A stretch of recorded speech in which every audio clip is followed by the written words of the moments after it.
Yalah, BMW memang hari-hari lah masuk dekat workshop ni. Kalau anda boleh tengok, ini semua kita keluarkan daripada BMW ni.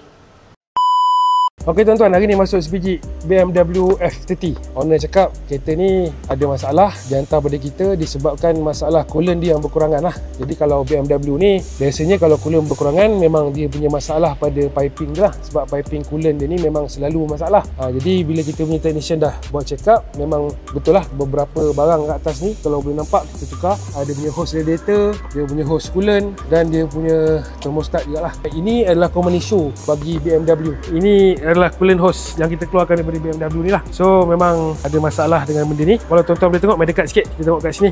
Ini tanda lah, tanda-tanda yang benda ni dah repot lah.